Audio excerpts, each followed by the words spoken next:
Muy buenas para todos, mi nombre es Daniel Ortiz Parra, soy estudiante de la Universidad de la Amazonía de la jornada nocturna. Junto con mis compañeros estamos viendo una asignatura que se llama Cátedra de Paz y el día de hoy pues, le venimos a hablar un poco sobre lo que fue el surgimiento del conflicto armado en Colombia. Las guerras civiles en Colombia en el siglo XIX fueron una serie de conflictos armados que se libraron entre diferentes fracciones políticas y sociales. Algunas de las guerras civiles más destacadas incluyen lo que fue la rebelión de los conventos, que esto fue un conflicto entre el gobierno y la Iglesia Católica, la guerra de los supremos, que fue un conflicto entre los liberales y los conservadores. Tenemos en 1851 la revolución, que fue un levantamiento, un levantamiento conservador contra el gobierno liberal. Asimismo, tenemos también la revolución de 1854, que fue un levantamiento de artesanos y soldados contra el gobierno. Las guerras civiles entre 1859 y 1862 fue un conflicto entre liberales y conservadores que llevó a la implementación de una nueva constitución. Estas guerras civiles pues, tuvieron un impacto significativo en la historia de Colombia y pues contribuyeron a la inestabilidad política y social del país durante el siglo XIX. Otro tema a tratar es la hegemonía conservadora en Colombia, que esto se refiere al dominio político del Partido Conservador que se extendió desde 1886 hasta 1930. Digamos que durante este periodo los conservadores controlaron el gobierno y la política nacional, imponiendo lo que fueron sus ideales y sus políticas. Algunos de los eventos y características más destacados de este periodo incluyen lo que fue la Constitución de 1886, que fue promulgada por el presidente Rafael Núñez. También la regeneración, que fue el periodo de la regeneración liderada por Rafael Núñez y Miguel Antonio Caro, digamos que se caracterizó por la implementación de políticas conservadoras y centralización del poder. Otro suceso fue el dominio conservador. Vemos que los conservadores mantuvieron el control del gobierno y la política nacional durante más de 4 décadas, a través de una combinación de políticas represivas y acuerdos políticos que pues esto les permitió influir en la toma de decisiones y mantener pues su hegemonía en el poder. Hubo represión y violencia durante el periodo, se produjeron episodios de represión y violencia contra los opositores políticos, especialmente liberales y pues comunistas.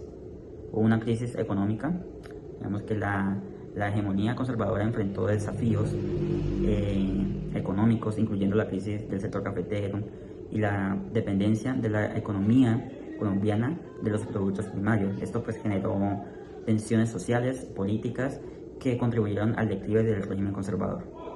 Mi nombre es Sandra Liana Valencia Herrera, estudiante de Cátedra de Paz del 8º semestre en Contaduría Pública. El día de hoy le hablaré sobre la República Liberal entre 1930 y 1946. Durante el periodo de la República Liberal entre 1930 y 1946, Colombia experimentó un cambio significativo en su panorama político, económico y social. Aunque sin ninguna revolución armada como en otros países de América Latina, el liberalismo accedió al poder tras casi 50 años de hegemonía conservadora, inicialmente por la división interna de los conservadores, lo que permitió la elección de Enrique Olaya Herrera en 1930.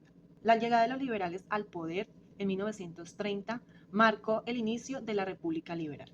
Aunque moderado, Olaya intentó reformas limitadas y enfrentó violencias políticas local al asumir el poder, aunque sin grandes consecuencias nacionales. Su gobierno adoptó ciertas medidas laborales como jornadas de 8 horas, derecho de sindicalizar y apoyo a las mujeres en la educación superior. El verdadero punto de inflexión fue la llegada de Alfonso López Pumarejo en 1934 y 1938 con un programa reformista llamado La Revolución en Marcha. López introdujo cambios estructurales destinados a reducir la desigualdad y a integrar a las clases populares en la vida política y económica del país. La presidencia de Eduardo Santos en 1938 y 1942, una gran pausa. Santos, liberal, moderado y dueño del tiempo, intentó enfriar la tensión política, mantuvo la reforma de López, pero evitó nuevas confrontaciones. En la segunda presidencia de López, en 1942 y 1945, guerra y retrocesos reformistas. López volvió al poder en 1942, pero el contexto de la Segunda Guerra Mundial limitó su capacidad reformista. La revisión de la reforma agraria de 1944 restringió el acceso campesino a las tierras. La ley laboral de 1945 amplió los sectores donde las huelgas estaban prohibidas, debilitó el movimiento sindical y especialmente comunista. El gobierno reprimió huelgas estratégicas como la del sindicato de braceros del Río de Magdalena. Aunque las reformas no transformaron radicalmente la estructura social, sí representaron un cambio significativo en el papel del Estado. Por primera vez se reconoció oficialmente la existencia de un conflicto social estructural. Las expectativas sociales crecieron más rápido que las soluciones del Estado, lo que generó frustración entre trabajadores y campesinos. La polarización política y la radicalización de sectores tanto de derecha como de izquierdas sentaron las bases para la violencia política de las décadas siguientes, incluyendo la violencia de los años 40 y 50. Mi nombre es Gilma Elizabeth España Correa. Soy estudiante de la materia cátedra del octavo semestre de Contaduría Pública de la Universidad de la Amazonia. En esta ocasión voy a hablarles sobre la violencia en Colombia entre el periodo 1948 y 1958 en Colombia. Fue un conflicto marcado por enfrentamientos entre liberales y conservadores, donde dejaron miles de víctimas. La primera masacre que se dio fue el Bogotazo, por la muerte de Jorge Eliezer Gaitán, que comenzó el 9 de abril de 1948.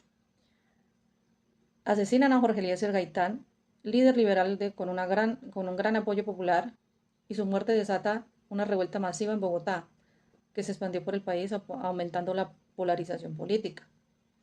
La guerra entre liberales y conservadores en la década de la violencia se intensificó en zonas rurales y urbanas. Grupos armados como los chulavitas y los pájaros ejecutaron masacres contra las poblaciones opositoras. Miles de personas fueron asesinadas y más de 200.000 murieron en total. Hubo masacres, desplazamientos, porque las represalias fueron brutales. Pueblos enteros fueron arrasados, campesinos asesinados y familias desplazadas.